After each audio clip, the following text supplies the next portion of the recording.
ನಮಸ್ತೆ ವಿದ್ಯಾರ್ಥಿಗಳಿಗೆ ಎಲ್ಲರಿಗೂ ಬೆಳಗಿನ ಶುಭೋದಯ. ಪ್ರೀತಿಯ ವಿದ್ಯಾರ್ಥಿಗಳ ಭಾರತ ಒಂದು ಸಂಸ್ಕೃತಿಯಲ್ಲಿ ತುಂಬ ವಿಭಿನ್ನತೆಯನ್ನು ಹೊಂದಿರತಕ್ಕಂತಹ ರಾಷ್ಟ್ರ. ಈ ರಾಷ್ಟ್ರದಲ್ಲಿ ಎಲ್ಲ ವರ್ಗದ ಜನ, ಎಲ್ಲ ಭಾಷೆಯ ಜನ, ಎಲ್ಲ ವರ್ಗೀಯ ಜನ ಬದುಕ್ತಿರತಕ್ಕಂತಹ ಒಂದು ಭಾರತ ದೇಶ. ಹಲವಾರು ಸಂಸ್ಕೃತಿಗಳನ್ನು ಹೊಂದಿರತಕ್ಕಂತಹ ನಾಡು. ಇಂತಹ ಸಂಸ್ಕೃತಿಗಳು ಇಂದು ಮರೆಯಾಗ್ತಾ ಇರೋದು. ಆ ಮರೆಯಾಗ್ತಾ ಇರತಕ್ಕಂತಹ ಸಂಸ್ಕೃತಿಯ ಒಂದು ತುಣುಕನ್ನ ನೇಮಿಚಂದ್ರ ಅವರು ಸೊಗಸಾಗಿ ತಮ್ಮ ಅಂಕಣ ಬರಹದಲ್ಲಿ ಬಂದಿದ್ದಾರೆ. ಆ ಅಂಕಣ ಬರಹದ ಒಂದು ಪಕ್ಷಿ ನೋಟವನ್ನ ನಿಮಗೆ ಪಠ್ಯದಲ್ಲಿ ಇಟ್ಟಿದ್ದಾರೆ. ಎಲ್ಲರಿಗೂ ಈ 8ನೇ ತರಗತಿ ಗದ್ಯಪಾಠ ಆಗಿರ್ತಕ್ಕಂತಹ ನೀರು ಕೊಡದ ನಾಡಿನಲ್ಲಿ ಈ ಪಾಠಭಾಗವನ್ನು ತಿಳಿದುಕೊಳ್ಳೋಣ. ಈ ನೀರು ಕೊಡದ ನಾಡಿನಲ್ಲಿ ಪಾಠಭಾಗವನ್ನು ನೇಮಿಚಂದ್ರ ಇವರು ಬರೆದಿರ್ತಕ್ಕಂಥದ್ದು. ನೇಮಿಚಂದ್ರ ಇವರ ಬಗ್ಗೆ ನಾವು ಸ್ವಲ್ಪ ಮಟ್ಟಿನ ಪರಿಚಯವನ್ನು ಮಾಡಿಕೊಳ್ಬೇಕಾಗ್ತದೆ. ನೇಮಿಚಂದ್ರ ಇವರು ಜುಲೈ 16, 1959ರಲ್ಲಿ ಚಿತ್ರದುರ್ಗ ಜಿಲ್ಲೆಯಲ್ಲಿ ಜನಿಸ್ತಾರೆ. ಇವರ ತಂದೆ ಪ್ರೊಫೆಸರ್ ಜಿ ಗುಂಡಪ್ಪ, ತಾಯಿ ತಿಮ್ಮಕ್ಕ. ಇವರ ಪುತ್ರಿಯಾಗಿ ಇವರು ಚಿತ್ರದುರ್ಗದಲ್ಲಿ ಜನಿಸಿ ತುಮಕೂರು, ಮೈಸೂರಿನ ನ್ಯಾಷನಲ್ ಇನ್ಸ್ಟಿಟ್ಯೂಟ್ ಆಫ್ ಇಂಜಿನಿಯರಿಂಗ್ ಕಾಲೇಜಿನಲ್ಲಿ BSc ಪದವಿಯನ್ನು ಮತ್ತು ಬೆಂಗಳೂರಿನ ಇಂಡಿಯನ್ ಇನ್ಸ್ಟಿಟ್ಯೂಟ್ ಆಫ್ ಸೈನ್ಸ್ನಿಂದ MS ಪದವಿಯನ್ನು ಕೂಡ ಗಳಿಸ್ತಾರೆ.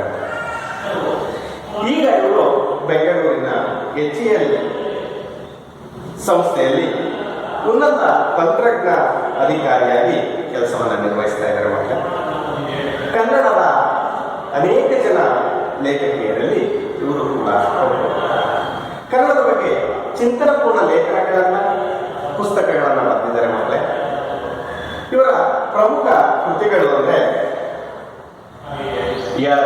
ವಶ್ಯ, ಇದು ಕಾದಂಬರಿ, ನಮ್ಮ ಕನಸುಗಳಲ್ಲಿ ನೀವಿದ್ದೀರಿ, ಮತ್ತೆ ಬರದ ಕಥೆಗಳು, ನೇಮಿಚಂದ್ರರ ಕಥೆಗಳು ಮುಂತಾದವು ಕಥಾ ಸಂಕಲನಗಳು. ಮಕ್ಕಳೇ, ಒಂದು ಕನಸಿನ ಪಯಣ, ಪೇರಿನ ಪವಿತ್ರ ಕಣಿವೆಯಲ್ಲಿ ಪ್ರವಾಸ ಕಥನಗಳು, ಬದುಕು ಬದಲಿಸುವುದು ಅಂತಕ್ಕಂತಹ ಒಂದು ಅಂಕಣ ಬರಹವನ್ನು ಬಂದಿದ್ದಾರೆ. ನಿಮಗೆಲ್ಲರಿಗೂ ಗೊತ್ತಿದೆ, ನಮ್ಮ ಸಂಸ್ಥೆಯ ಅಧ್ಯಕ್ಷರು ಆಗಿರ್ತಕ್ಕಂಥ ಶ್ರೀ ಡಾಕ್ಟರ್ ಶಿವಮೂರ್ತಿ ಶಿವಾಚಾರ್ಯ ಮಹಾಸ್ವಾಮೀಜಿಗಳು ಕೂಡ ಪ್ರತಿ ವಿಜಯ ಕರ್ನಾಟಕದಲ್ಲಿ ಅಂಕಣ ಬರಹವನ್ನು ಬರೀತಾರೆ. ಅದೇ ತರಹ ಇವರು ಕೂಡ ಬಂದಿರತಕ್ಕಂಥದ್ದು. ಈ ಅಂಕಣ ಬರಹದಿಂದ ಆಯ್ದಿರ್ತಕ್ಕಂತಹ ಒಂದು ಪುಸ್ತಕದ ಹೆಸರೇ ಬದುಕು ಬದಲಿಸಬಹುದು ಅಂತಕ್ಕಂತಹ ಅಂಕಣ ಬರಹ. ಈ ಬದುಕು ಬದಲಿಸಬಹುದು ಎಂಬ ಅಂಕಣ ಬರಹದಿಂದ ಆಯ್ದ ನೇಮಿಚಂದ್ರರ ಕೃತಿಯಿಂದ ಆಗಿರ್ತಕ್ಕಂತಹ ನೀರು ಕೊಡದ ನಾಡಿನಲ್ಲಿ ಪಾಠಭಾಗವನ್ನು ನಿಮಗೆ ಇಟ್ಟಿದ್ದಾರೆ. ಏನಿದು ನೀರು ಕೊಡದ ನಾಡಿನಲ್ಲಿ? ಒಂದು ಸಂಪ್ರದಾಯ.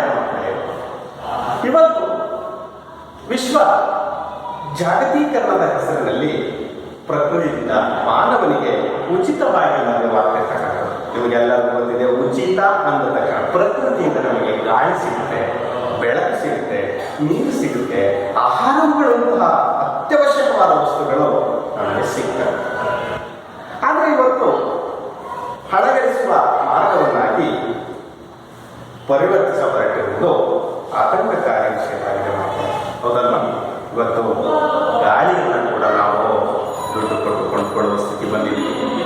ಬೆಳಕನ್ನು ಕೂಡ ದುಡ್ಡು ಕೊಟ್ಟು ಕೊಂಡುಕೊಳ್ಳುವ ಸ್ಥಿತಿಗೆ ತಂದಿದ್ದೀವಿ. ನಿಮಗೆಲ್ಲರೂ ಗೊತ್ತಿದೆ, ಇವತ್ತಿನ ನೀರು ಕೂಡ ನಾವು ಕೊಂಡುಕೊಂಡು ಕುಡಿಯುವಂತಹ ಸ್ಥಿತಿಯಲ್ಲಿ ನಾವು ಇದ್ದೇವೆ. ಇನ್ನು ಆಹಾರವಂತೂ ಇಲ್ಲವೇ ಇಲ್ಲ. ಅದರ ದುಡ್ಡು ದುಡ್ಡಿಲ್ಲದೆ ಆ ವ್ಯವಹಾರ ನಡೆಯುತ್ತೆ. ಹೀಗೆ ಇವೆಲ್ಲವೂ ಕೂಡ ಭಾರತೀಯ ಸಂಸ್ಕೃತಿಯಲ್ಲಿ ಬದಲಾವಣೆಯನ್ನು ಹೊಂದಿರತಕ್ಕಂಥದ್ದು. ಭಾರತೀಯರಾದ ನಾವು ಮಾನವೀಯತೆಗೆ ಹೆಚ್ಚು ಬೆಲೆ ಕೊಟ್ಟಿದ್ದೇವೆ. ಮಾನವೀಯತೆ ಅಂದರೆ ಯಾರಾದರೂ ಕಷ್ಟದಲ್ಲಿದ್ದಾರೆ ಅಂದರೆ ತಾಮುಂದು ಅಂತ ಹೇಳಿ ಅವರಿಗೆ ಸಹಾಯವನ್ನು ಮಾಡ್ತಿದ್ರು ಮಕ್ಕಳೇ. ಅಂದರೆ ಇವತ್ತು ಆ ಮಾನವೀಯ ಮೌಲ್ಯಗಳು, ಮಾನವೀಯತೆ ಬೆಲೆ ಕಟ್ಟಲಿಕ್ಕೆ ಆಗದೇ ಇರತಕ್ಕಂತಹ ಸಂಸ್ಕೃತಿ ಇವತ್ತು ಕಡಿಮೆ ಆಗ್ತದೆ. ಹಿಂದಿನ ಕಾಲದಲ್ಲಿ ಒಂದು ಗಾದೆ ಮಾತು ಕೇಳಿದಂಥದ್ದು, ಬಳಲಿ ಬಂದವರಿಗೆ ನೀರು ಕೊಡು, ಯಾರು ಬಾಯಾರಿಕೆಯಿಂದ ಬಳಲ್ತಾರೋ ಅವರಿಗೆ ನೀರನ್ನು ಕೊಡು, ಹಸಿದು ಬಂದವರಿಗೆ ಅನ್ನವನ್ನಿಕ್ಕಿ. ಈ ಮೌಲ್ಯಯುತ ಸಂಸ್ಕೃತಿಯನ್ನು ಕಾಪಾಡಿಕೊಂಡು ಬಂದಿರುವುದು ವಿಶ್ವದ ನಮ್ಮ ಭಾರತ ದೇಶವನ್ನು ಹೆಮ್ಮೆ ಪಡುವಂತಹ ಒಂದು ಸಂಗತಿ. ಇದು ನಮ್ಮ ಭಾರತೀಯ ಸಂಸ್ಕೃತಿಯಲ್ಲಿ ನೋಡಿ ಎಷ್ಟು ಚಂದವಾದ ನಾಣ್ಣುಡಿಯ ರೀತಿಯಲ್ಲಿ ಇರ್ತಕ್ಕಂಥದ್ದು, ಗಾದೆ ಮಾತಿನ ರೀತಿಯಲ್ಲಿ ಇರ್ತಕ್ಕಂಥದ್ದು. ಬಳಲಿ ಬಂದವರಿಗೆ ನೀರು, ಹಸಿದು ಬಂದವರಿಗೆ ಅನ್ನ ಇಕ್ಕುವಂಥದ್ದು ಮೌಲ್ಯ, ಭಾರತೀಯ ಮೌಲ್ಯ. ಯಾರಾದರೂ ಬಂದು ಗೊತ್ತು ಪರಿಚಯ ಇಲ್ಲದವರಾಗ ನೀರು ಕೇಳಿದ್ರೆ ನೀರು ಕೊಡ್ತೀವಿ, ಅನ್ನ ಕೇಳಿದ್ರೆ ಅನ್ನ ಕೊಡ್ತೀವಿ ಮಕ್ಕಳೇ. ಆದರೆ ಇವತ್ತು ಆ ಒಂದು ಮೌಲ್ಯ, ಆ ಒಂದು ಸಂಸ್ಕೃತಿ ಕಡಿಮೆ ಆಗ್ತಾ ಇದೆ ಮಕ್ಕಳೇ. ಆದರೆ ವಿಶ್ವದ ಜಾಗತೀಕರಣದ ಬಡತಕ್ಕೆ ನಿಮಗೆಲ್ಲ ಗೊತ್ತು, ಜಾಗತೀಕರಣ ನಮ್ಮ ದೇಶದ ವಸ್ತು ಎಲ್ಲ ಸೀಮಿತವಾದ ಒಂದು ಪ್ರದೇಶವನ್ನು ಬಿಟ್ಟು ಇಡೀ ಜಗತ್ತಿಗೆ ತಲುಪಬೇಕು ಅನ್ನೋ ಒಂದು ದೃಷ್ಟಿಕೋನವನ್ನು ಇಟ್ಕೊಂಡು ಜಾಗತೀಕರಣದ ಹತ್ರ ಎಲ್ಲ ಹೆಚ್ಚಾಗ್ತಾ ಇದೆ. ಈ ಜಾಗತೀಕರಣದ ಹೊಡೆತಕ್ಕೆ ಸಿಲುಕಿ ನಮ್ಮ ನಗರಗಳಿಂದ ಒಳ್ಳು ಭಾರತವನ್ನ, ಲಾಭಕೋರತನವನ್ನ ಹುಟ್ಟುಹಾಕಿ ವಿಶ್ವದ ಮಾರುಕಟ್ಟೆಯಾಗಲು ಹೊರಟಿರುವುದು ಒಂದು ಅಪಾಯಕಾರಿ ಎಂಬ ವೈಚಾರಿಕ ಚಿಂತನೆಯನ್ನು ಹಾಗೂ ನಮ್ಮ ಸಂಸ್ಕೃತಿಯ ಹಿರಿಮೆಯನ್ನು ಕಾಪಾಡಿಕೊಳ್ಳುವ ಅನಿವಾರ್ಯತೆಯನ್ನು ನೀರು ಕೊಡದ ನಾಡಿನಲ್ಲಿ ಈ ಗದ್ದೆ ಭಾಗದಲ್ಲಿ ಅತ್ಯುತ್ತಮವಾಗಿ ಚಿತ್ರಿಸಲಾಗಿರುತ್ತದೆ. ಹೌದಲ್ಲ? ವಿಶ್ವದ ಮಾರುಕಟ್ಟೆ ನಾನು ಹಾಗೆ ಹೇಳಿದಾಗ ಜಾಗತೀಕರಣ ಅಂದ್ರೆ ಏನಪ್ಪ, ಒಂದು ಎಲ್ಲೇ ಒಳಗೆ ಅಷ್ಟೇ ಇರೋದಲ್ಲ, ಇಡೀ ಜಗತ್ತಿಗೆ ತಲುಪ. ಈಗ ನಾವು ಏನಾದರೂ ಒಂದು ವಸ್ತು ತಯಾರು ಮಾಡೋದಂದ್ರೆ ಅದು ಇಡೀ ಜಗತ್ತಿಗೆ ತಲುಪಬೇಕು, ಅದು ಜಾಗತೀಕರಣ. ಇಡೀ ವಿಶ್ವದ ಒಂದು ಅಂತ ಹೇಳ್ತಕ್ಕಂಥದ್ದು ಜಾಗತೀಕರಣ. ಇಂತಹ ಜಾಗತೀಕರಣದ ದೃಷ್ಟಿಯಿಂದ ಇಡೀ ಪ್ರಪಂಚ ಯಾವ ಒಂದು ವೃತ್ತಿಗೆ ನಿಂತಿದೆಯಪ್ಪ ಅಂದ್ರೆ ಕೊಳ್ಳುಬಾರತನ, ಕೊಳ್ಳುವವರನ್ನು ಸೃಷ್ಟಿಸಿ ಅವರಿಂದ ಕಿತ್ತುಕೊಡ್ತಕ್ಕಂಥದ್ದು. ಲಾಭಕೋರತನ, ಅದು 10 ರೂಪಾಯಿ 20 ರೂಪಾಯಿ ಮಾರಿ ಲಾಭವನ್ನು ಮಾಡಿಕೊಳ್ತಕ್ಕಂತಹ ನಿಟ್ಟಿನಲ್ಲಿ ವಿಶ್ವದ ಮಾರುಕಟ್ಟೆ ಹೊರಟಿರ್ತಕ್ಕಂಥದ್ದು. ಈ ಒಂದು ಅಪಾಯಕಾರಿ ವಿಷಯಗಳನ್ನು ಈ ನೀರು ಕೊಡದ ನಾಡಿನಲ್ಲಿ ವೈಚಾರಿಕ ಚಿಂತನೆಯ ಮೂಲಕ, ವಿಚಾರದ ಚಿಂತನೆಯ ಮೂಲಕ ನಿಮಗೆ ತಿಳಿಸುವ ಪ್ರಯತ್ನವನ್ನು ನೇಮಿಚಂದ್ರ ಇವರು ಮಾಡಿದ್ದಾರೆ ಮಕ್ಕಳೇ. ಚೆನ್ನಾಗಿ ಅರ್ಥಕೊಂಡು ನಮ್ಮ ಸಂಸ್ಕೃತಿಯನ್ನು ಉಳಿಸುವ ಪ್ರಯತ್ನವನ್ನು ನಾವು ಮಾಡೋಣ ಮಕ್ಕಳೇ ಅಂತ ಹೇಳ್ತಾ ಈ ಪಾಠವನ್ನು ಮುಂದುವರ್ಸೋಣ ಮಕ್ಕಳೇ. ಪಾಠವನ್ನು ನಾನು ಬಾಯಿದೆಯಲ್ಲಿ ಓದ್ತಾ ಹೋಗ್ತೀನಿ, ನೀವು ಕೂತ್ಕೊಂಡು ಆಲಿಸ್ತಾ ಇರಿ. ನಂತರ ಮನನ ಮಾಡ್ಕೊಳ್ಳಿ, ಅದರ ವಿವರಣೆಯನ್ನು ಕೊಡ್ತಾ ಹೋಗ್ತೀನಿ. ಚೆನ್ನಾಗಿ ಅರ್ಥ ಮಾಡಿಕೊಂಡು ಅದರ ಚೆನ್ನಾಗಿ ಅರಿಯುವ ಪ್ರಯತ್ನವನ್ನು ಮಾಡಿ. ನಿಮಗೆ ಏನಾದರೂ ಆ ಡೌಟ್ಸ್ಗಳು ಬಂದರೆ ಆ ನಂತರದಲ್ಲಿ ನಮಗೆ ವಿಷಯವನ್ನು ತಿಳಿಸ್ತೀವಿ ಅಂತ ಹೇಳ್ತಾ ಪಾಠವನ್ನು ಪ್ರಾರಂಭಿಸ್ತಾ ಇದ್ದೀನಿ ಮಕ್ಕಳೇ. ಗಮನಿಸಿ. ಭಾರತದಿಂದ ಹೊರಗೆ ಕಾಲಿಟ್ಟರೆ ಉಳಿದೆಲ್ಲವೂ ನೀರು ಕೊಡದ ನಾಡುಗಳು ಎಂಬುದು ನನ್ನ ಇಲ್ಲಿಯವರೆಗಿನ ಅನುಭವ. 2 ವಾರಗಳಲ್ಲಿ ಊರೂರು ಅಲೆದಿದ್ದಾಯಿತು. ದಿನವೂ ಸಾಧ್ಯ ಬಾಯಾರಿಕೆ, ಕೋಲಾಗಳು, ಫ್ರೆಂಚ್ ವೈನ್, ಬಿಯರ್, ಬಾಟಲಿಯಲ್ಲಿ ಹಣ್ಣಿನ ರಸ ಧಾರಾಳವಾಗಿ ದೊರೆಯುತ್ತದೆ, ಕುಡಿಯಲು ನೀರು ಸಿಗಲು. ನೋಡಿ ಮಕ್ಕಳೇ, ನೇಮಿಚಂದ್ರ ಅವರ ಒಂದು ಅನುಭವದ ಮಾತನ್ನ ಹೇಳ್ತಾ ಇದ್ದಾರೆ. ಭಾರತ ದೇಶವನ್ನ ಬಿಟ್ಟು ಹೊರ ದೇಶಗಳಿಗೆ ಹೋದ್ರೆ ಆ ಎಲ್ಲ ದೇಶಗಳು ಕೂಡ ಎಂತಹ ದೇಶಗಳು ಅಂತ ಅವರು ಹೇಳ್ತಾ ಇದ್ದಾರೆ, ನೀರು ಕೊಡದ ನಾಡುಗಳು, ನೀರು ಕೊಡದ ದೇಶಗಳು ಎಂಬುದು ಅವರ ಇಲ್ಲಿಯವರೆಗಿನ ಈ ಲೇಖನವನ್ನು ಬರೆಯುವ ತಕ್ಷಣದಲ್ಲಿ ಹೇಳ್ತಾ ಇದ್ದಾರೆ ಮಕ್ಕಳೇ, ನನ್ನ ಇಲ್ಲಿಯವರೆಗಿನ ಅನುಭವದ ಮಾತು. ನಾನು ವಿದೇಶಕ್ಕೆ ಹೋಗಿ 2 ವಾರ ಆಗಿದೆ ಮಕ್ಕಳೇ. ನೋಡಿ ಎಷ್ಟು ಚೆನ್ನಾಗಿ ಹೇಳ್ತಾ ಇದ್ದಾರೆ ನೇಮಿಚಂದ್ರ. 2 ವಾರ ಕಳೆದಿದ್ದೀನಿ, ಊರೂರ ಅಲ್ದಿದ್ದೀನಿ. ಅಲ್ಲಲ್ಲೇ ಒಂದು ದೇಶದಿಂದ ಇನ್ನೊಂದು ದೇಶಕ್ಕೆ, ಇನ್ನೊಂದು ದೇಶದಿಂದ ಇನ್ನೊಂದು ದೇಶಕ್ಕೆ ಅಲದಿದ್ದೀನಿ ಅಂದ್ರೆ ಒಂದು ಅರ್ಥದಲ್ಲಿ ಸುತ್ತಾಡ್ತಾ ಇದ್ದೀನಿ. ದಿನವೂ ಸಾಧ್ಯ ಬಾಯಾರಿಕೆ. ನಿಮಗೆ ಬೇಸಿಗೆ ಸಂದರ್ಭ ಎಷ್ಟು ನೀರು ಕೊಟ್ಟರು ನೀರು ಕುಡಿಬೇಕು ಅಂತ ಅನಿಸ್ತದೆ. ಸಿಹಿ ನೀರನ್ನ ಕುಡಿದವರಿಗೆ ಆ ಉಪ್ಪು ನೀರನ್ನ, ಸಪ್ಪೆ ನೀರನ್ನ ಕುಡಿದ್ರೆ ತೃಪ್ತಿ ಆಗೋದಿಲ್ಲ ಮಕ್ಕಳೇ.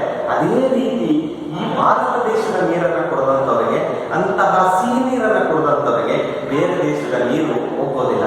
ಹಾಗೆ ಇವರು ಕೂಡ ಅಸಾಧ್ಯವಾದ ಬಾಯಾರಿಕೆ ಆಗ್ತಾ ಇದೆ ಮಕ್ಕಳೇ.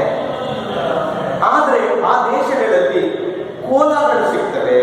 ಏನ್ ಸಿಗುತ್ತೆ? ಕೋಲಾಗಳು ಸಿಗುತ್ತವೆ. ನೀವೆಲ್ಲ ಅಂಗಡಿಗಳಿಗೆ ಹೋದ್ರೆ ನೋಡ್ಬೋದು ಮಕ್ಕಳೇ, ಏನ್ ಸಿಗುತ್ತೆ ಈಗ ಇತ್ತೀಚೆಗೆ? ಕೋಲಾಗಳು ಅಂದ್ರೆ ಕೋಕೋ ಕೋಲಾ, ಮೆರಿಂಡಾ, ಥಮ್ಸ್ ಅಪ್ ಅಂತ ಕೇಳಿದಿರಲ್ಲ, ಇವು ಸಿಗ್ತಾ ಇದ್ದಾವೆ. ಫ್ರೆಂಚ್ ವೈನ್ ಸಿಗುತ್ತೆ. ಇದು ಕೂಡ ಕೊಳೆತ ಹಣ್ಣಿನಿಂದ ಮಾಡಿರ್ತಕ್ಕಂತಹ ಒಂದು ರಸ. ಬಿಯರ್ ಇತ್ತೀಚೆಗೆ ನಾವೆಲ್ಲ ಸರ್ಕಾರಗಳು ಮುಚ್ಚಲಿಕ್ಕೂ ಆಗದೆ ಇರ್ತಕ್ಕಂತಹ ಸಂದರ್ಭದಲ್ಲಿ ಯಥೇಚ್ಛವಾಗಿ ಉತ್ಪಾದನೆ ಮಾಡಿ ಜನರಿಗೆ ತಲುಪಿಸ್ತಾ ಇರತಕ್ಕಂತಹ ಮಧ್ಯದಲ್ಲಿ ಇದು ಕೂಡ ಒಂದಾಗಿದೆ. ಬಾಟಲಿಯಲ್ಲಿ ಹಣ್ಣಿನ ರಸ, ಇವೆಲ್ಲವೂ ಧಾರಾಳವಾಗಿ ಸಿಗ್ತಾರೆ. ಧಾರಾಳವಾಗಿ ಅಂದ್ರೆ ಎಲ್ಲ ಕಂಡ್ರು ಅಲ್ಲಿ ಸಿಗ್ತಾರೆ, ಯಾವ ಅಂಗಡಿಗೆ ಹೋದ್ರೂ ಸಿಗ್ತಾರೆ. ಆದರೆ ನೇಮಿಚಂದ್ರ ಅವರಿಗೆ ವಿದೇಶಗಳಲ್ಲಿ ಏನ್ ಸಿಗ್ತಾ ಇಲ್ಲ? ನೀರು ಸಿಗ್ತಾ ಇಲ್ಲ. ಏನಕ್ಕೆ? ಕುಡಿಲಿಕ್ಕೆ. ಆದ್ರೆ ಇವರಿಗೆ ನೇಮಿಚಂದ್ರ ಅವರಿಗೆ ಇವುಗಳ ಮೇಲೆ ಆಸಕ್ತಿ ಇಲ್ಲ. ಆದ್ರೆ ಅವರಿಗೆ ಬಾಯಾರಿಕೆ ಸಂದರ್ಭದಲ್ಲಿ ನೀರಿನ ಅಗತ್ಯತೆ ಇದೆ. ಆದ್ರೆ ಆ ಒಂದು ಅಗತ್ಯತೆ ಬೇಕಾಗಿರ್ತಕ್ಕಂತಹ ನೀರು ಅವರಿಗೆ ಸಿಗ್ತಾ ಇಲ್ಲ ಮಕ್ಕಳೇ. ಮುಂದಿನ ಪ್ಯಾರಾಗ್ರಾಫ್. ಇಲ್ಲಿ ಯುರೋಪಿನಲ್ಲಾಗಲಿ ಅಲ್ಲಿ ಅಮೆರಿಕದಲ್ಲಾಗಲಿ ನೀರು ಕೊಡುವ ಸಂಪ್ರದಾಯವಿಲ್ಲ. ಹಿಂದೆ ಇದ್ದೇನೋ, ಈಗಂತೂ ಇಲ್ಲ. ನೀರು ಸಲೀಸಾಗಿ ಎಲ್ಲದರಲ್ಲಾಗಿ ಪುಕ್ಕಟೆಯಾಗಿ ನಿಮಗೆ ಖಂಡಿತ ಸಿಗದು.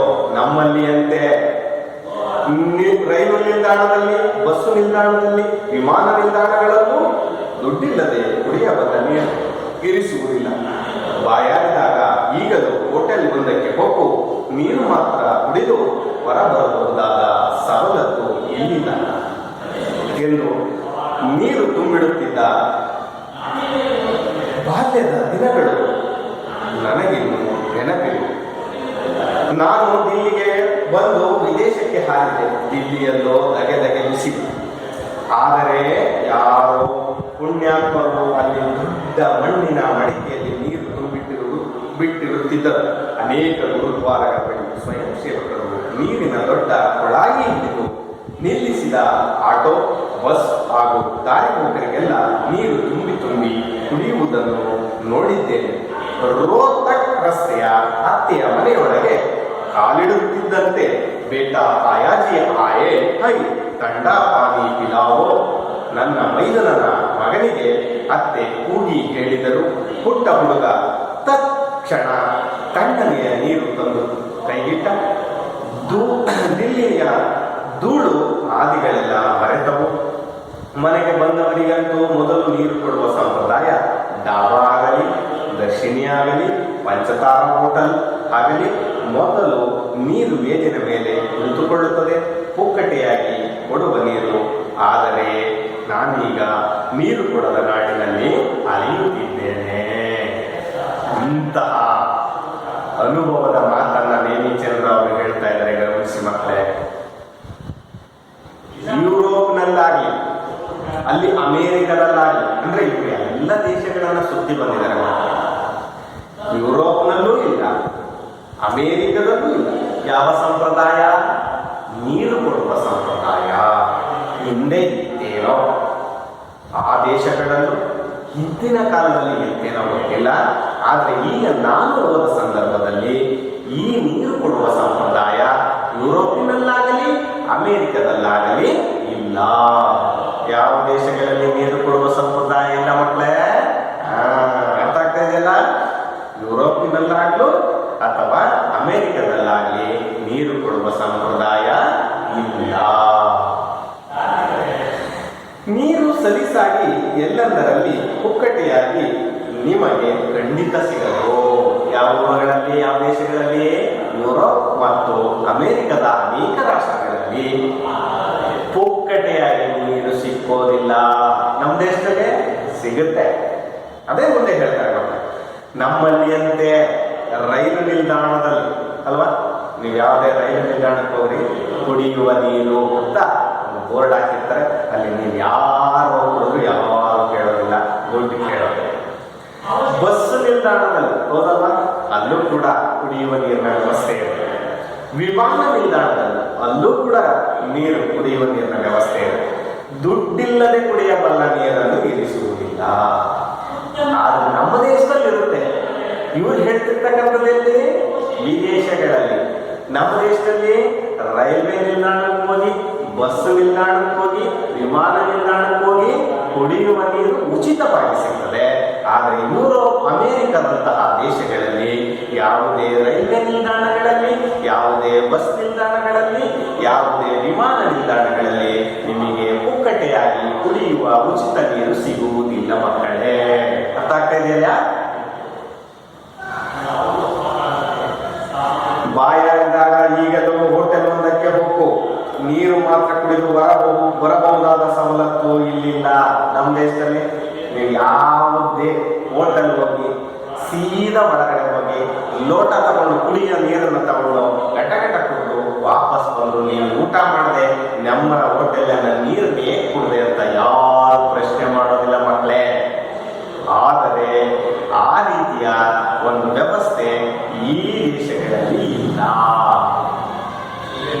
ಮನೆಯ ಹೊರಗೆ ಕಾಂಪೌಂಡ್ ಗೋಡೆಗೆ ಸಣ್ಣ ತೊಟ್ಟಿ ಕಟ್ಟಿ, ಅದಲ್ಲ ಈಗಲೂ ಹಳ್ಳಿಗಳಲ್ಲಿ ದನಕರುಗಳು ಕುಡಿಲಿ ಅನ್ನೋದಕ್ಕೋಸ್ಕರನೇ ದೊಡ್ಡ ದೊಡ್ಡ ತೊಟ್ಟಿಗಳನ್ನು ಮಾಡಿದ್ದಾರೆ ಮಕ್ಕಳೇ. ಅದೇ ರೀತಿ ಆ ದನಕರುಗಳು ಕುಡಿದು ಹೋಗಲಿ ಎಂದು ನೀರು ತುಂಬಿಸುತ್ತಿದ್ದ ಬಾಲ್ಯದಿನಗಳು ನನಗಿಂದು ನೆನಪಿವೆ. ಯಾರಿಗೆ ನೆನಪಿದವೆ? ಭೀಮಚಂದ್ರ ಅವರಿಗೆ ನೆನಪಿದವು. ನಮ್ಮ ಮನೆಯ ಗೋಡೆಯ ಪಕ್ಕಕ್ಕೆ ಒಂದು ಗೋಡೆಗೆ ಹೊಂದಿಕೊಂಡಂತೆ ಸಣ್ಣ ಸಣ್ಣ ಕಾಂಪೌಂಡಿಗೆ ತೊಟ್ಟಿಗಳನ್ನು ಕಟ್ತಿದ್ರು. ಅದರ ಉದ್ದೇಶ ಯಾರು ಬೇಕಾದ್ರೂ ಅಂದ್ರೆ ದನಕರುಗಳಾಗಿರ್ಬೋದು, ಕುರಿ ಆಡು ಮೇಕೆಗಳಾಗಿರ್ಬೋದು, ನಾಯಿಗಳಾಗಿರ್ಬೋದು, ಯಾವುದೇ ಪ್ರಾಣಿಗಳು ಬಂದು ಕುಡಿದು ಹೋಗ್ಲಿ, ಅವುಗಳಿಗೆ ಯಾಕೆಂದ್ರೆ ಮನುಷ್ಯರಿಗೆ ಹೇಳ್ಕೊಳ್ಳಿಕ್ಕೆ ಬಾಯಿರುತ್ತೆ ಮಕ್ಕಳೇ. ಆ ಪ್ರಾಣಿಗಳಿಗೆ ಹೇಳ್ಕೊಳ್ಳಿಕ್ಕೆ, ಹಸಿದಾಗ ಹೇಳ್ಕೊಳ್ಳಿಕ್ಕೆ, ಒಂದು ಬಾಯಾರಿಕೆ ಆದಾಗ ಹೇಳ್ಕೊಳ್ಳಿಕ್ಕೆ ಯಾವುದೇ ರೀತಿಯಾದಂತಹ ಒಂದು ಮಾತನಾಡುವ ಶಕ್ತಿಯ ಪ್ರಾಣಿಗಳಿಗೆ ಇರೋದಿಲ್ಲ. ಹಾಗಾಗಿ ನಮ್ಮ ದೇಶದಲ್ಲಿ ಇಂತಹ ಪ್ರಾಣಿ ಪಕ್ಷಿಗಳಿಗೆ ಅನುಕೂಲವಾಗುವಂತೆ ತನ್ನ ಮನೆಯ ಗೋಡೆಗೆ ಹೊಂದಿಕೊಳ್ಳುವಂತೆ ಒಂದು ತೊಟ್ಟಿಗಳನ್ನು ಕಟ್ಟಿ ಅವುಗಳಿಗೋಸ್ಕರ ನೀರನ್ನು ತುಂಬಿಸ್ತಿದ್ರು. ಅಂತಹ ಕೆಲಸ ಮಾಡಿರ್ತಕ್ಕಂಥದ್ದು ನೇಮಿಚಂದ್ರ ಅವರು ಕೂಡ ನೆನಪಿದೆ. ನಾನು ದಿಲ್ಲಿಗೆ ಬಂದು ವಿದೇಶಕ್ಕೆ ಹಾರಿದ್ದೆ. ಇವರು ಅಮೆರಿಕದ ದೇಶಕ್ಕೆ ಹೋಗೋದಕ್ಕಿಂತ ಮುಂಚೆ ಎಲ್ಲಿಗೆ ಹೋಗಿದ್ದಾರೆ ಮಕ್ಕಳೇ? ದಿಲ್ಲಿ, ದೆಹಲಿ ಅಂತ ಕೂಡ ದಿಲ್ಲಿಗೆ ಹೋಗಿದ್ದೆ. ಆ ದಿಲ್ಲಿಗೆ ಹೋದ ಒಂದು ಅನುಭವವನ್ನು ಹೇಳ್ತಾರೆ. ದಿಲ್ಲಿಯಲ್ಲೂ ಧಗೆ ಧಗೆ ಬಿಸಿಲು. ಧಗೆ ಧಗೆ ಪದ ಕೇಳಿದ್ರೆ ಮಕ್ಕಳೇ, ಈ ಪದ ಅನುಕರಣಾವ್ಯಯ.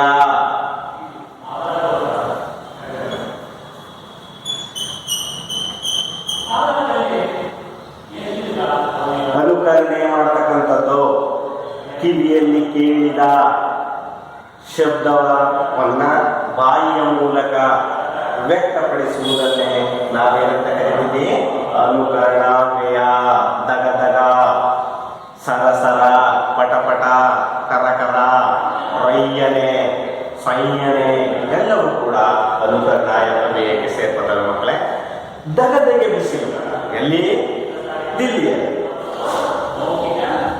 ಆ ದಿಲ್ಲಿಯ ಬಿಸಿಲಿನಲ್ಲಿ ಯಾರೋ ಪುಣ್ಯಾತ್ಮರು ಅಲ್ಲಿ ದೊಡ್ಡ ಮಣ್ಣಿನ ಮಡಿಕೆಗಳಲ್ಲಿ ನೀರು ತುಂಬಿಟ್ಟಿರುತ್ತಿದ್ದರೋ ಎಂದು ಗೊತ್ತಿದೆ. ಮತ್ತು ದೊಡ್ಡ ದೊಡ್ಡ ಸಿಟಿಗಳಲ್ಲಿ ನೋಡಿದ್ದೀವಿ. ಅಲ್ಲಲ್ಲೇ ಮರದ ಕೆಳಗೋ ಬಸ್ ಸ್ಟ್ಯಾಂಡಿನ ಪಕ್ಕದಲ್ಲೋ ಒಂದು ಮಡಕೆಯಲ್ಲಿ ತುಂಬ ತಣ್ಣನೆಯ ನೀರನ್ನು ಇಟ್ಟು ಬೇಸಿಗೆ ಸಂದರ್ಭದಲ್ಲಿ ಒಂದವರಿಗೆ ಒಂದೊಂದೇ ಲೋಟ ತೆಗೆದುಕೊಡ್ತಿರ್ತಾರೆ. ಯಾವುದೇ ಫಲಾಪೇಕ್ಷೆ ಇಲ್ಲದೆ ಸೇವೆಯನ್ನು ಮಾಡ್ತಕ್ಕಂಥದ್ದು ಮಕ್ಕಳೇ.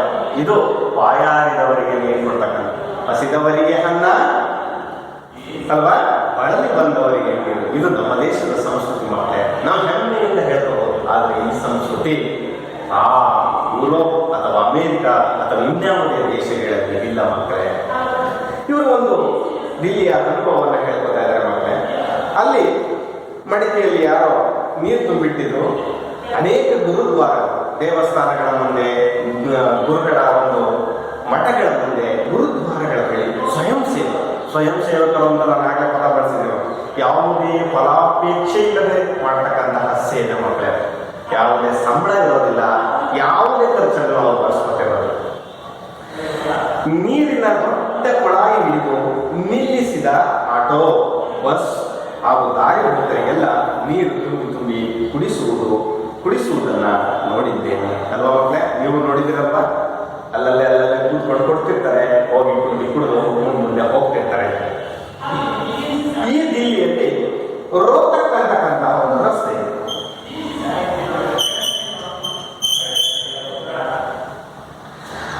ಅಲ್ಲಿ ಅತ್ತೆಯ ಮನೆಯೊಳಗೆ ಕಾಲಿಡುತ್ತಿದ್ದಂತೆ. ಯಾರ ಅತ್ತೆಯ ಮನೆ? ನೇಮಿಚಂದ್ರ ಅವರ ಅತ್ತೆಯ ಮನೆ. ಯಾವ ಒಂದು ಸ್ಥಳದಲ್ಲಿದೆ? ರೋಹ್ತಕ್. ದಿಲ್ಲಿಯ ಒಂದು ಪ್ರದೇಶದ ಒಂದು ರಸ್ತೆಯ ಹೆಸರು ಏನದು? ರೋಹ್ತಕ್. ಆ ದಿಲ್ಲಿಯಲ್ಲಿ ಅವರ ಅತ್ತೆಯ ಮನೆ ಹೋಗಿದ್ದಾರೆ. ಕಾಲಿಡುತ್ತಿದ್ದಂತೆ ಅವರ ಅತ್ತೆ ಹೇಳುತ್ತೆ, ಬೇಟಾ ತಾಯಾಜಿ ಆಯೇ ತಂಡಾ ಪಾನಿ ಪಿಲಾವೋ. ಸರಿಯಾಗಿ ಗಮನಿಸಿ ಮಕ್ಕಳೇ. ಬೇಟಾ ಈ ಪದವನ್ನು ನೀವು ಗಮನಿಸ್ತಾ ಇರಬೇಕು. ತಾಯಾಜಿ ಆಯೇ ಹಿಂದಿ ಪದ ಗಮನಿಸಿ ಮಕ್ಕಳೇ.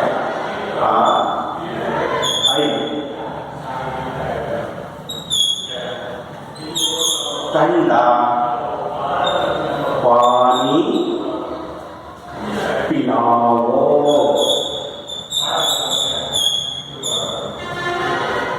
ಅರ್ಥ ಆಗ್ತಾ ಇದೆಯಾ? ನಿಧಾನವಾಗಿ. ಬೇಟಾ ಮಗು, ತಾಯಾಜಿ ದೊಡ್ಡಮ್ಮ, ಆಯೇ ಹೈ ಬಂದಿದ್ದಾರೆ, ತಂಡ ತಂಪಾದ, ಪಾನಿ ಅಂದ್ರೇನೋ ನೀರು, ಪಿಲಾವೋ ತಂದು ಕೊಡು. ಯಾರು ಮನೆ ಕಾಲಿಟ್ಟ ತಕ್ಷಣ ಹೇಳಿರ್ತಕ್ಕಂಥದ್ದು? ನೇಮಿಚಂದ್ರ ಅವರು ತಮ್ಮ ಅತ್ತೆಯ ಮನೆಗೆ ಕಾಲಿಟ್ಟ ತಕ್ಷಣ ಅಲ್ಲಿ ಒಬ್ಬರು ಹೇಳಿದರೆ, ತನ್ನ ಮೈದುನನ ಮಗನಿಗೆ ಅತ್ತೆ ಕೂಗಿ ಹೇಳಿದರು. ಮೈದುನನ ಮಗನಿಗೆ ಅಂದ್ರೆ ನೇಮಿಚಂದ್ರ ಅವರ ಮೈದುನ. ಮೈದುನ ಅಂದ್ರೆ ಗಂಡನ ತಮ್ಮನ ಮಗ. ಆ ತಮ್ಮನ ಮಗನಿಗೆ ಹೇಳಿರ್ತಕ್ಕಂಥದ್ದು ಮಕ್ಕಳೇ. ನೋಡಿ ಎಷ್ಟು ಚೆನ್ನಾಗಿ ಹೇಳಿದ್ದಾರೆ. ನನ್ನ ಮೈದನನ ಮಗನಿಗೆ ಅತ್ತೆ ಕೂಗಿ ಹೇಳ್ತಾರೆ. ಪುಟ್ಟ ಹುಡುಗ ತಕ್ಷಣ ತಣ್ಣನೆಯ ನೀರು ತಂದು ಕೈಗಿಟ್ಟ. ತಣ್ಣನೆ ನೀರನ್ನು ತಂದು ನೇಮಿಚಂದ್ರ ಅವರ ಕೈಗೆ ಇಡ್ತಾರೆ. ನೇಮಿಚಂದ್ರ ಅತ್ತೆ.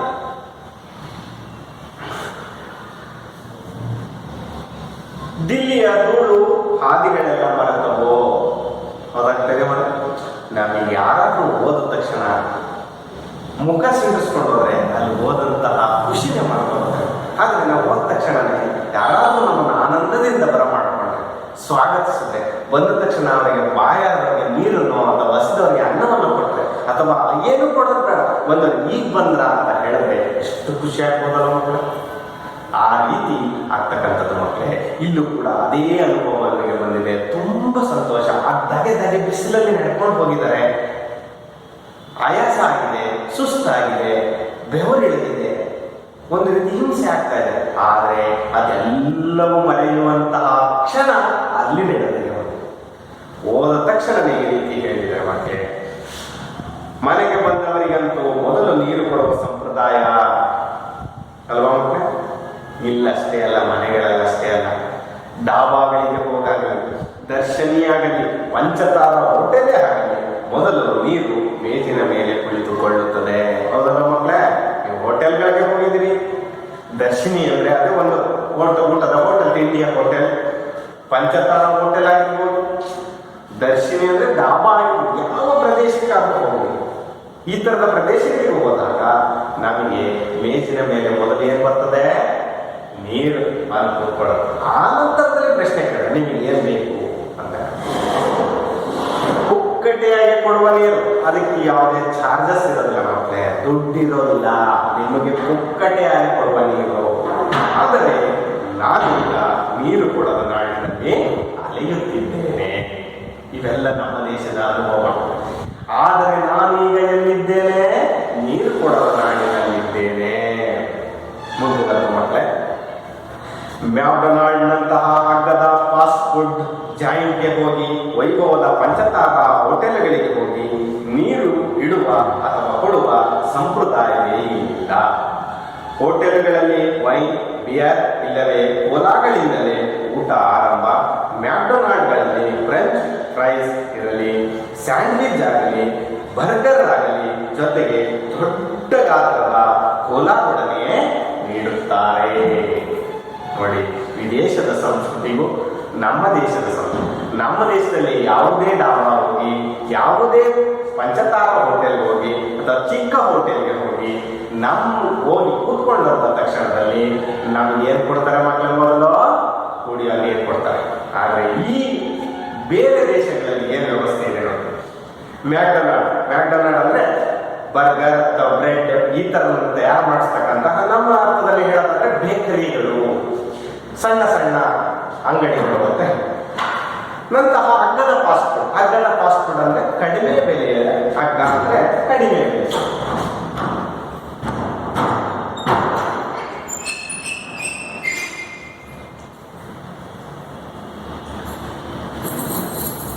ಅಥವಾ ವೈಭವದ ಪಂಚತಾರ ಹೋಟೆಲ್, ಅಗ್ಗದ ಕಡಿಮೆ ಬೆಲೆಯ ಫಾಸ್ಟ್ ಫುಡ್ ಜಾಯಿಂಟ್ಗೆ ಹೋಗಿ, ಅಥವಾ ವೈಭವದ ಪಂಚತಾರ ಹೋಟೆಲ್, ದೊಡ್ಡ 5 ಸ್ಟಾರ್ ಹೋಟೆಲ್ ಅಂತ ಹೇಳ್ತೀವಲ್ವ, ಆ ತರಹದ ಹೋಟೆಲ್ಗೆ ಹೋಗಿ ನೀರು ಕೊಡುವ ಅಥವಾ ನೀರು ಇಡುವ ಸಂಪ್ರದಾಯ ಈ ಯುರೋಪ್ ಅಥವಾ ಅಮೆರಿಕ ದೇಶಗಳಂತಹ ದೇಶಗಳಲ್ಲಿ ಇಲ್ಲ. ಅಂತಹ ದೇಶಗಳಲ್ಲಿ ಯಾವುದರೊಂದಿಗೆ ಆಹಾರಗಳನ್ನು ನೀಡುತ್ತಾರೆ ಅಂದ್ರೆ ನೋಡಿ, ಗಮನಿಸಿ. ವೈನ್, ಯಾವುದು? ವೈನ್ ಇಲ್ಲವೇ ಬಿಯರ್ ಇಲ್ಲವೇ ಕೋಲಾ. ಊಟ ಆರಂಭ ಆಗ್ತದೆ ಮಕ್ಕಳೇ. ಯಾವುದರಿಂದ ಅವರು ಊಟವನ್ನು ಪ್ರಾರಂಭಿಸ್ತಾರೆ? Cola, wine, beer. ನಾವು ನೀರಿನ ಜೊತೆಗೆ ಊಟವನ್ನು ಆರಂಭಿಸಿದ್ರೆ ಅವರು ಈ ತರಹದ ಪಾನೀಯಗಳೊಂದಿಗೆ ಊಟವನ್ನು ಪ್ರಾರಂಭಿಸ್ತಾರೆ ಮಕ್ಕಳೇ. ಮ್ಯಾಕ್ಡೊನಾಲ್ಡ್ಗಳಲ್ಲಿ ಫ್ರೆಂಚ್ ಫ್ರೈಸ್ ಇರಲಿ, ಸ್ಯಾಂಡ್ವಿಚ್ ಆಗಲಿ, ಬರ್ಗರ್ ಆಗಲಿ, ಜೊತೆಗೆ ದೊಡ್ಡ ಗಾತ್ರದ ಕೋಲಾದೊಡನೆಯೇ ನೀಡುತ್ತಾರೆ. ಬ್ರೆಡ್, ಬರ್ಗರ್, ಸ್ಯಾಂಡ್ವಿಚ್ ಅಂತ ನೋಡಿದ್ರಲ್ಲ, ನಿಮಗೆಲ್ಲ ಅಡ್ವರ್ಟೈಸ್ಗಳನ್ನ ತೋರಿಸ್ತಿರ್ತಾರೆ. ಇವುಗಳನ್ನ ತಂದುಕೊಟ್ಟರು ಕೂಡ ಅದನ್ನ ಯಾವುದ್ರ ಜೊತೆಗೆ ತಂದುಕೊಡ್ತಾರಪ್ಪ ಅಂದ್ರೆ ದೊಡ್ಡ ಬಾಟಲಿನ ಕೋಲಾದೊಡನೆಯೇ ಆ ಒಂದು ತಿಂಡಿ ಪದಾರ್ಥಗಳನ್ನ ತಂದು ಬೆಂಚ್ಗಳ ಮೇಲೆ ಇಡ್ತಾರೆ ಮಕ್ಕಳೇ. ಮುಂದುವರೆದು ಮಧ್ಯಾಹ್ನದ ಊಟದ ಸಮಯ ನಾನು ನೀರು ನೀರು ಎಂದು ಬಡಬಡಿಸುವಾಗ ಸಣ್ಣ ಬಾಟಲಿಯಲ್ಲಿ ನೀರು ಬರುತ್ತಿದೆ. ಕುಡಿದು ನೋಡಿದರೆ ಅದು ಬರೀ ಸೋಡಾ ಅಲ್ಲ, ವಾಟರ್ ಎನ್ನುತ್ತಿದ್ದರು. ಇದು ನೀರೇ, ಸ್ಪಾರ್ಕ್ಲಿಂಗ್ ವಾಟರ್ ಎನ್ನುತ್ತಿದ್ದರೋ. ಅಪ್ಪ ಮಹನೀಯರೇ, ನನಗೆ ಹೊಳೆಯುವ ನೀರು ಬೇಡ, ಸಾದಾ ನೀರು ಕೊಡಿ ಎಂದು ಪುಟ್ಟ ಬಾಟಲು ತರಿಸಿದರು. ಸ್ಟಲ್ ವಾಟರ್ ಹೊಸಪದ ಪುಂಜವನ್ನು ಕರೆದು ಅದನ್ನು ಕುಡಿದು ನೋಡಿದರೆ ಅದರಲ್ಲೂ ಸ್ವಲ್ಪ ಮಟ್ಟದ ಸೋಡಾ. ಕಡೆಗೂ ದುಡ್ಡು ಕೊಟ್ಟರು ಸೀದಾ ಸಾದಾ ನೀರು ಸಿಗುವುದು ಅಪರೂಪವಿತ್ತು. ಏಕೆ ಹೀಗೆ? ಉತ್ತರ ಹೊಳೆಯುವುದೇನೋ ಕಷ್ಟವಲ್ಲ. ಪುಕ್ಕಟೆಯಾಗಿ ಏನನ್ನೂ ಕೊಡದಿದ್ದರೆ ನೀವು ಕೊಳ್ಳುತ್ತೀರಿ. ಕೊಳ್ಳುತ್ತಿರುವುದು ಸೀದಾ ಸಾದಾ ಅಲ್ಲ ಎಂದು ನಂಬಿಸಿದರೆ ಮತ್ತಷ್ಟು ಕೊಳ್ಳುತ್ತೀರಿ. ಕೊಳ್ಳುತ್ತಿರುವುದು ಅದ್ಭುತವಾದದ್ದು ಎಂದರೆ ಇನ್ನಷ್ಟು ಕೊಳ್ಳುತ್ತೀರಿ. ಕೊಳ್ಳುವಾಗ ಸಂಸ್ಕೃತಿಯ ತಳಹದಿಯೇ ಇಲ್ಲಿದೆ. ನೀರು ನಿಮಗೆ ಧಾರಾಳವಾಗಿ ಎಲ್ಲೆಡೆ ಪುಕ್ಕಟೆಯಾಗಿ ದೊರೆತರೆ ಓಲಾ ಕಂಪನಿಗಳ ಜಾಹೀರಾತಿಗೆ ಮಣಿಯುವುದು ಹೇಗೆ? ಇದು ಒಂದು ಬಗೆಯ ಸೂಕ್ಷ್ಮ ರೀತಿಯ psychological warfare.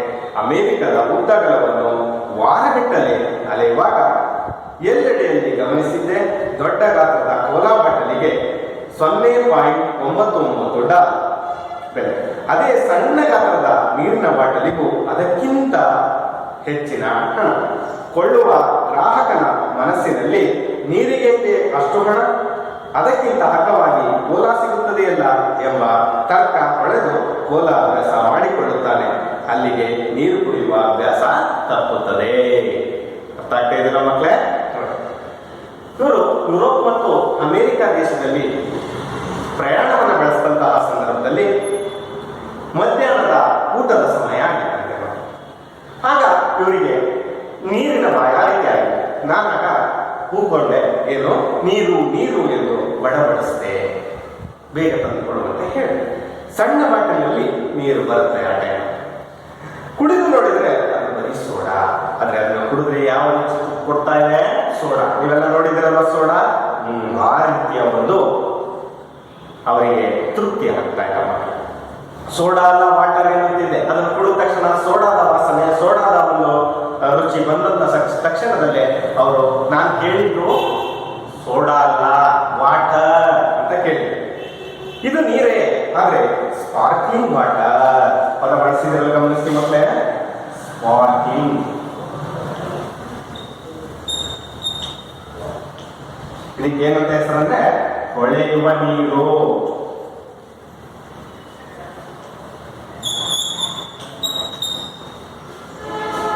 Sparkling water. Sparkling ಅಂದ್ರೆ ಹೊಳೆಯುವುದು, ವಾಟರ್ ನೀರು. ಅಪ್ಪ ಮಹನೀಯರೇ, ನನಗೆ ಹೊಳೆಯುವ ನೀರು ಬೇಡ, ನಿಮ್ಗೆ ಕೊಟ್ಟಿರ್ತಕ್ಕಂಥದ್ದು ಸ್ಪಾರ್ಕ್ಲಿಂಗ್ ವಾಟರ್ ಅಂತ ಹೇಳಿದರೆ. ಆದ್ರೆ ಮಹನೀಯರೇ, ದಯಮಾಡಿ ನನಗೆ ಹೊಳೆಯುವ ನೀರು ಬೇಡ, ಸಾದಾ ಸೀದಾ ನೀರು ಕೊಡಿ, ನಮ್ಮ ಕಡೆ ಸಿಗುತ್ತಲ್ಲ ಮಾಮೂಲಿಯ ನೀರನ್ನ ಕೊಡಿ ಅಂತ ಕೇಳ್ಕೊಂಡಿದ್ರು. ಸ್ಟಲ್ ವಾಟರ್. ಅವಾಗ ಅವರು ಇನ್ನೊಂದು ವಾಟರ್ ಅನ್ನ ತಂದ್ಕೊಟ್ಟಿದ್ದಾರೆ, ಸ್ಟಲ್ ವಾಟರ್.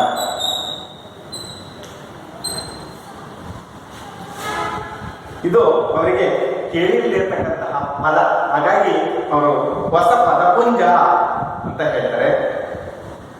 ಅದನ್ನು ಕುಡಿದು ನೋಡಿದರೆ ಅದರಲ್ಲೂ ಸ್ವಲ್ಪ ಮಟ್ಟಿನ ಸೋಡಾ. ನಮ್ಮ ಕಡೆ ಸಾದಾ ವಾಟರ್ ಅಂದಕ್ಕೆ ಅವರು ಸ್ಟಲ್ ವಾಟರ್ ಅಂತ ಹೇಳ್ತಾರೆ. ಅದರಲ್ಲೂ ಕೂಡ ಏನನ್ನು ಬೆರೆಸಿದ್ದಾರೆ? ಸ್ವಲ್ಪ ಮಟ್ಟಿನ ಸೋಡಾವನ್ನ ಬೆರೆಸೇ ಇದ್ದಾರೆ. ಆದರೆ ಕಡೆಗೂ ದುಡ್ಡು ಕೊಡ್ತಿರ್ತಕ್ಕಂಥದ್ದು ಇದು ಉಚಿತವಾಗಂತೂ ಅಲ್ಲ ಮಕ್ಕಳೇ. ಎಷ್ಟು ದುಡ್ಡು ಕೊಟ್ಟರು ಕಡೆಗೆ ಸಾದಾ ಸಾದಾ ನೀರು ಸಿಗುವುದು ಅಪರೂಪವಿತ್ತು ಅಲ್ವಾ? ಅವರಿಗೆ ನಮ್ಮ ದೇಶದ ತರಹದ ನೀರು ಸಿಗ್ತಲೇ ಇಲ್ಲ ಕೊನೆಗೂ ಕೂಡ. ಏಕೆ ಹೀಗೆ ಯೋಚನೆ ಮಾಡಿದ್ರು? ಉತ್ತರ ಹೊಳೆಯುವುದೇನು ಕಷ್ಟವಾಗಲಿಲ್ಲ. ಯಾಕೆಂದ್ರೆ ಇವರೊಬ್ಬರು ಕವಿ ಆಗಿರೋದ್ರಿಂದ. ಯಾಕೆ ಈ ರೀತಿ ಯುರೋಪ್ ಅಥವಾ ಅಮೆರಿಕ ದೇಶದಲ್ಲಿ ಈ ರೀತಿಯ ಒಂದು ಕಲ್ಪನೆಯನ್ನು ಇಟ್ಟಿದ್ದಾರೆ? ಯಾಕೆ ಸೋಡಾವನ್ನೇ ಬೆರೆಸಿರ್ತಕ್ಕಂಥ ನೀರನ್ನ ಕೊಡ್ತಾರೆ? ಅಥವಾ ಯಾಕೆ ಅಲ್ಲಿ ಕೋಲಾರೊಂದಿಗೆ ಊಟ ಪ್ರಾರಂಭ ಆಗ್ತದೆ ಅಂತ ಯೋಚನೆ ಮಾಡಿದರೆ ಮಕ್ಕಳೇ, ಅವರಿಗೆ ಉತ್ತರ ಬೇಗ ಸಿಕ್ಕಿದೆ. ಪುಕ್ಕಟ್ಟಾಗಿ ಏನನ್ನೂ ಕೊಡದಿದ್ದರೆ ನೀವು ಒಪ್ಪಿಕೊಳ್ಳುತ್ತೀರಿ, ಹೌದಲ್ವಾ? ಪುಕ್ಸಟ್ಟೆ ಸಿಗುತ್ತೆ ಅಂದ್ರೆ ಯಾರು ಕೊಡಬಹುದು. ಆದ್ರೆ ನಿಮಗೆ ಪುಕ್ಕಟ್ಟೆಯಾಗಿ ಸಿಕ್ಲಿಲ್ಲ, ಉಚಿತವಾಗಿ ಸಿಕ್ಲಿಲ್ಲ ಅಂದ್ರೆ ಏನ್ ಮಾಡ್ತೀರಿ? ನೀವು ಕೊಂಡುಕೊಳ್ತೀರಿ, ಅನಿವಾರ್ಯ.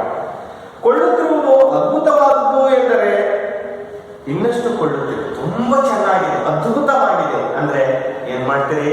ಮತ್ತೆರಡು ಜಾಸ್ತಿ ತಗೊಳ್ಳುವ ಪ್ರಯತ್ನವನ್ನ ಮಾಡ್ತೀರಿ, ಮತ್ತಷ್ಟು ಕೊಳ್ಳುತ್ತಿರುವುದು ಅದ್ಭುತ ಎಂದರೆ ಇನ್ನೆಷ್ಟು ಕೊಳ್ಳುತ್ತೀರಿ. ಕೊಳ್ಳುಭಾಗ ಸಂಸ್ಕೃತಿಯ ತಳ ಏನಿದೆ. ಹಾಗಾಗಿಯೇ ಕೊಳ್ಳುಭಾಗ ಸಂಸ್ಕೃತಿ ಇಡೀ ಜಗತ್ತನ್ನ ಏನ್ ಮಾಡ್ತಾ ಇದೆ ಮಕ್ಕಳೇ? ಆವರಿಸ್ತಾ ಇದೆ. ಅದು ನಿಮಗೆ ಅನಿವಾರ್ಯ, ಅದು ನಿಮಗೆ ಅದ್ಭುತವಾದದ್ದು, ಅದು ನಿಮಗೆ ಬೇಕೇ ಬೇಕು ಅನ್ನುವಂತಷ್ಟರ ಮಟ್ಟಿಗೆ ನಿಮಗೆ ಜಾಹೀರಾತಿನ ಮೂಲಕ ತೋರಿಸುವ ಪ್ರಯತ್ನವನ್ನ ಮಾಡ್ತಾ ಇದ್ದಾರೆ ಮಕ್ಕಳೇ.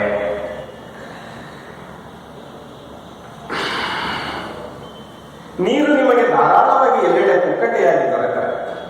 ಅದೇ ನಮ್ಮ ದೇಶದಲ್ಲಿ ಸಿಗ್ತದಲ್ಲ, ಸಿಕ್ಕರೆ ಯಾರು ಕೊಡ್ತಾರೆ? ಕುಡಿಯಲ್ಲ. ಕೋಲಾ ಕಂಪನಿಗಳು ಜಾಹೀರಾತಿಗೆ ಮಣಿಯುವುದು ಹೇಗೆ? ಅವರು ಯೋಚನೆ ಮಾಡಿದ್ರು, ನೀರು ಸುಮ್ಮನೆ ಪುಕ್ಕಟೆಯಾಗಿ ಸಿಗ್ತದೆ, ಕೋಲಾ ಯಾರು ಮಾಡ್ಕೊಂಡು ಕುಡಿತಾರೆ? ಅದಕ್ಕೆ ಇದು ಒಂದು ಬಗೆಯ ಸೂಕ್ಷ್ಮ ರೀತಿಯ ಸೈಕಾಲಜಿಕಲ್ ವಾರ್ಫೇರ್. ಏನಂತ ಹೇಳ್ತಾರೆ ಮಕ್ಕಳೇ ಇದನ್ನ? ಸೈಕಾಲಜಿಕಲ್ ವಾರ್ಫೇರ್, ಮಾನಸಿಕ ಯುದ್ಧ. ಸೈಕಾಲಜಿಕಲ್ ವಾರ್ಫೇರ್ ಅಂದ್ರೆ ಏನು? ಮಾನಸಿಕವಾಗಿ ಯುದ್ಧ ಮಾಡ್ತಾರೆ. ಅಮೆರಿಕದ ಉದ್ದಗಲವನ್ನು ವಾರಗಟ್ಟಲೆ ಅಲೆಯುವಾಗ ಅಮೆರಿಕ ದೇಶವನ್ನ ಒಂದು ಕಡೆಯಿಂದ ಇನ್ನೊಂದು ಕಡೆಗೆ ಒಂದು ವಾರ ಕೂಡ ಅಲ್ಲಿದ್ದಾರೆ ಮಕ್ಕಳೇ. ಆ ಅಲೆಯುವಾಗ ಅವರ ಎಲ್ಲೆಡೆ ಗಮನಕ್ಕೆ ಬಂದಿರತಕ್ಕಂತಹ ಸುದ್ದಿ ಏನಪ್ಪಾ ಅಂದ್ರೆ, ದೊಡ್ಡ ಗಾತ್ರದ ಕೋಲಾ ಬಾಟಲಿಗೆ ಕೇವಲ 0.99 ಅಂದ್ರೆ $1 ಇಲ್ಲ. ನಿಮಗೆಲ್ಲ ಗೊತ್ತಿದೆ, ಭಾರತದ ಒಂದು ರೂಪಾಯಿಯ ಮೌಲ್ಯಕ್ಕೆ ಇದನ್ನು ಹೋಲಿಸಿದ್ರೆ 73 ಅಥವಾ 74 ರೂಪಾಯಿ ಇರಬಹುದು ಇವತ್ತಿನ ದಿನಾಂಕದಲ್ಲಿ ನಾವು ಯೋಚನೆ ಮಾಡೋದಾದ್ರೆ. ಈ ರೀತಿ ಒಂದು ಕೋಲಾ ಬಾಟಲಿಗೆ 73ರಿಂದ 74 ರೂಪಾಯಿ ಅಂದ್ರೆ ಅಮೆರಿಕ ದೇಶದಲ್ಲಿ $0.99. ಅದೇ ಸಣ್ಣ ಗಾತ್ರದ ನೀರಿನ ಬಾಟಲಿ, ಇದಕ್ಕೆ ಇಷ್ಟು, ಇದು 2 ಲೀಟರ್ನೋ 4 ಲೀಟರ್ನೋ ಇರುತ್ತೆ. ಆದ್ರೆ ಇದಕ್ಕಿಂತಲೂ ಚಿಕ್ಕ ಗಾತ್ರದ ನೀರಿಗೆ ಈ ರೇಟಿಗಿಂತಲೂ ಹೆಚ್ಚು ಬೆಲೆ ಮಕ್ಕಳೇ. ಯಾವ್ದನ್ನ ನೀವು ಅಭ್ಯಾಸ ಮಾಡ್ಕೊಂಡ್ರಿ? ನಿಮಗೂ ಅಷ್ಟೇ, ಕಡಿಮೆ ಸಿಗೋದನ್ನ ನಾವು ಪಡ್ಕೊಳ್ಳುವ ಪ್ರಯತ್ನವನ್ನ ಮಾಡ್ತೀವಿ, ಹೆಚ್ಚಿಗೆ ದುಡ್ಡಿರೋದನ್ನ ಯಾರು ತಗೊಳ್ಳೋದಕ್ಕೆ ಇಷ್ಟವನ್ನ ಪಡೋದಿಲ್ಲ ಮಕ್ಕಳೇ. ಅದೇ ರೀತಿಯಾಗಿ ಈ ಕೋಲಾದ ಬೆಲೆಗೂ ನೀರಿನ ಬೆಲೆಗೂ ಬಹಳ ಜನರ ವ್ಯತ್ಯಾಸ ಇದೆ ಮಕ್ಕಳೇ. ಕೊಳ್ಳುವ ಗ್ರಾಹಕನ ಮನಸ್ಸಿನಲ್ಲಿ ನೀರಿಗೆ ಅಷ್ಟು ಹಣ ಯೋಚನೆ ಬಂದೇ ಬರುತ್ತೆ. ಅದಕ್ಕಿಂತ ಅಗ್ಗವಾಗಿ ಕೋಲಾ ಸಿಗುತ್ತೆ ಅಲ್ಲ ಎಂಬ ತರ್ಕ ಪಡೆದು ಕೋಲಾ ಅಭ್ಯಾಸ ಮಾಡಿಕೊಳ್ಳುತ್ತಾನೆ. ಅಲ್ಲಿಗೆ ನೀರು ಕುಡಿಯುವ ಅಭ್ಯಾಸ ತಪ್ಪುತ್ತದೆ. ಅಲ್ಲಿಗೆ ಜನ ಯಾವುದನ್ನ ಅಭ್ಯಾಸ ಮಾಡಿಕೊಂಡಿದ್ದಾರೆ? ಯುರೋಪ್ ಮತ್ತು ಅಮೆರಿಕದಲ್ಲಿಯೇ ಕೋಲಾದೊಂದಿಗೆ ಅವರ ಜೀವನವನ್ನು ಪ್ರಾರಂಭಿಸಿದರೆ ಈ ನೀರಿನ ಜೀವನವನ್ನ ಬಿಟ್ಟಿದ್ದಾರೆ. ಯಾಕೆಂದ್ರೆ ನೀರಿಗೆ ಬೆಲೆ ಜಾಸ್ತಿ, ಕೋಲಾಗೆ ಬೆಲೆ ಕಡಿಮೆ. ಹಾಗಾಗಿ ಅವರ ಒಂದು ಬದುಕು ಈ ಒಂದು ಜಾಹೀರಾತು ಸೈಕಾಲಜಿಕಲ್ ವಾರ್ತೆಯ ಮೂಲಕ ಜನರ ಮನಸ್ಸಿನಲ್ಲಿ ಕೋಲಾವನ್ನೇ ಕೊಡುವಂತಹ ಒಂದು ಪರಿಸ್ಥಿತಿಗೆ ಆ ಕಂಪನಿಗಳು ಆ ಜನರ ಮನಸ್ಥಿತಿಯನ್ನ ರೆಡಿ ಮಾಡಿದ್ದಾರೆ ಮಕ್ಕಳೇ.